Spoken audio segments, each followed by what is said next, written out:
The gavel drops, the room falls silent, and then it happens. The judge freezes, eyes narrowing on the man standing before them. Not just another face, not just another case. A flicker of memory cuts through the years, the laughter of a schoolyard. The innocence of middle school days now colliding with the weight of a courtroom. Viewers lean in, sensing something deeper than the law is at stake. Because this isn't just a defendant, it's a ghost from childhood. A reminder that the people we once knew can become strangers, or worse, symbols of paths not taken. And the question hangs heavy. When justice confronts memory, which one will prevail? The answer will shatter expectations, and it begins right here. Asterisk, the courtroom hums with a charged silence. Every shuffle of paper, every cough, amplified against the weight of anticipation. Cameras sweep across the faces of strangers united in suspense, their expressions mirroring the stakes of lives caught in the machinery of justice. This chamber, dressed in oak and ritual, is no ordinary room. It is a battlefield where reputations, freedoms, and futures are fought for, word by word. And thanks to Court Cam, millions outside these walls witness every heartbeat of tension. The show thrives on this raw humanity, transforming legal proceedings into gripping sagas of morality, betrayal, and fate.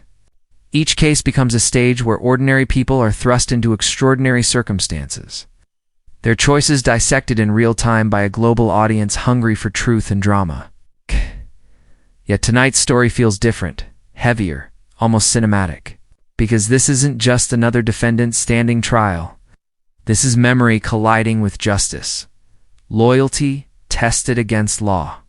And as the next moment unfolds, the clash will blur the very line between fairness and familiarity. Asterisk, there he stands, shoulders slumped beneath the fluorescent glare. No longer the boy who once cracked jokes in a crowded middle school hallway. The defendant's face tells a story of choices gone wrong, of roads taken that led further and further from promise. Teachers once called him clever but restless, the kind of kid who could make a classroom erupt in laughter with a single look. Yet charm without direction can sour. What began as harmless mischief grew into something heavier: petty crimes, wrong crowds, decisions fueled by desperation rather than hope. Each turn pulled him deeper into a spiral until the system, indifferent but inevitable, became his second home. Now the same spark that once lit up adolescence flickers behind weary eyes, swallowed by the reality of shackles and judgment. And while circumstance shaped him, poverty, prejudice, the weight of a world stacked against him, the truth remains. The defendant chose this path. In the theater of this courtroom, he is cast as the tragic villain, not because fate demanded it, but because opportunity knocked and he turned away. The law waits to deliver its verdict, but the past already speaks volumes. Behind the bench sits the judge, robed in black, but cloaked in something far heavier: responsibility. Years ago, this was a child like any other, navigating the same classrooms, the same awkward dances of adolescence, the same corridors where laughter echoed, yet where others strayed, they carved out a path of discipline and purpose. Rising from modest beginnings into the seat of moral authority, every wrinkle in their face, every pause before a ruling, speaks of battles fought against prejudice, against doubt, against the temptation to abandon ideals for convenience. To the courtroom, the judge is more than a figure of order. They are the embodiment of justice itself, a symbol that fairness can still exist in a world bent by power. But in this moment, they are also human, haunted by the sudden reminder that the boy who once shared school lunches now stands accused before them. Fate has circled back, demanding not just a verdict, but a reckoning. And as the room waits, it becomes clear this is bigger than procedure. This is destiny staging a reunion where justice and redemption will either collide or converge. Asterisk, the silence is deafening. 1,000 eyes lock on the bench as the judge leans forward, their voice faltering just enough to betray the storm beneath the robe. I remember you from middle school. The words fall into the courtroom like thunder, jolting even the most jaded observers.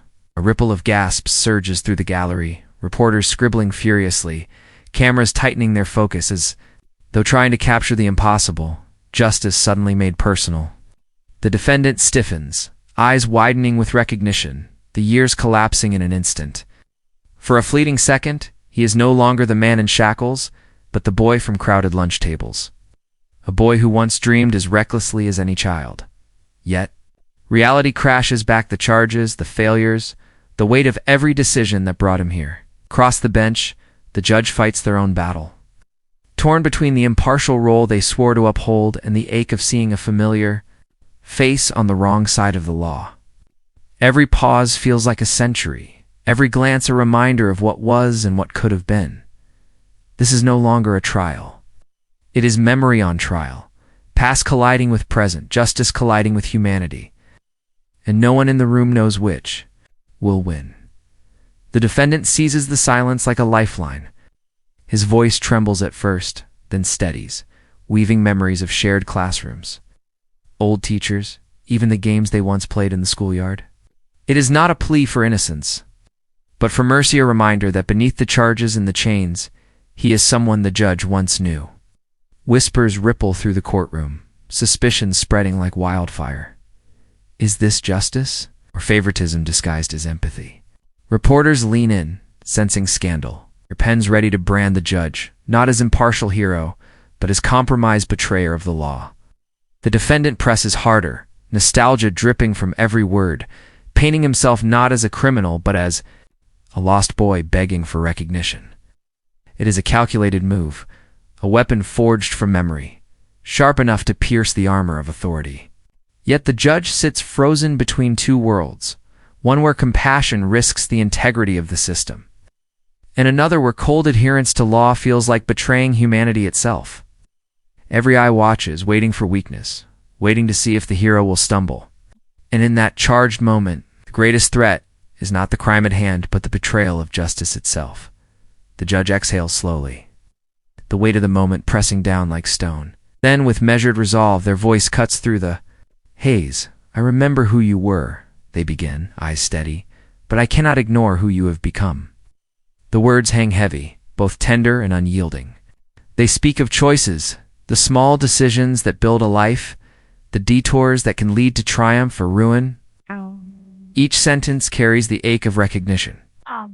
The heartbreak of watching a boy once full of potential now stand before them as a cautionary tale. But the message sharpens into steel. Justice cannot be bartered with nostalgia. Fairness demands consistency, even when it tears at the heart. The courtroom listens, transfixed, as the judge transforms grief into clarity. This is not favoritism.